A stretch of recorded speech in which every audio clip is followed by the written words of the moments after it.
Most people use ChatGPT wrong. They open it, they type something and close it, and repeat that every day. What if it worked automatically for you?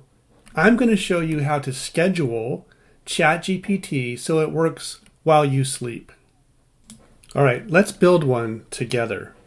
So here's what we'll do. We'll say every weekday at 6 a.m. And then I'm going to give it the parameters here. Give me one Bible verse.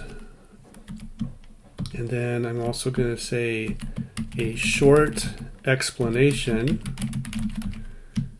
and one reflective question. And finally, keep it under 200 words. Notice I'm being specific about the time, and I'm being specific about structure and about length, but specific prompts produce useful results. And then I'm going to go ahead and just run this. So let's go ahead and run it. So it says, got it. I'll send you a weekday Bible verse with a short explanation and one reflective question every morning at 6 a.m. And then notice this here. Today is February 1st, and it says I'm going to run this the next time on February 2nd at that 6 a.m. starting time. Now, this is going to run automatically, and I don't touch it again. All right, let's do something a little bit different. We're going to schedule a new prompt. So this one's going to be every Friday at 3 p.m. And then I'm going to specify the parameters. Generate 5 YouTube ideas. And include a hook line and a thumbnail concept, and it should be for dads learning AI. So you see here, I'm defining the audience, I'm defining the output, I want a thumbnail concept, and I'm defining the format. I want 5 YouTube ideas. This is the difference between interesting and actually usable. So I'm going to go ahead and schedule that, and you'll see that schedule message appear up here. All right, see, generate YouTube ideas for dads learning AI.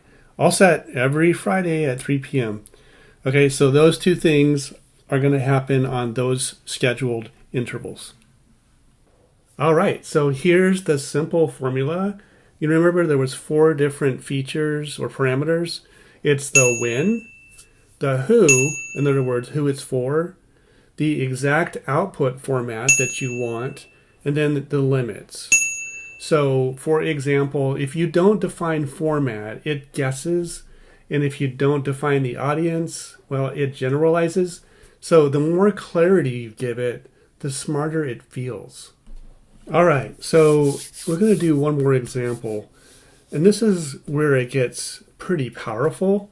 So what I'm going to do is I'm going to type this in, and you'll pick up on the nuance here. So every Sunday at 5 p.m., I wanted to review this week's content ideas.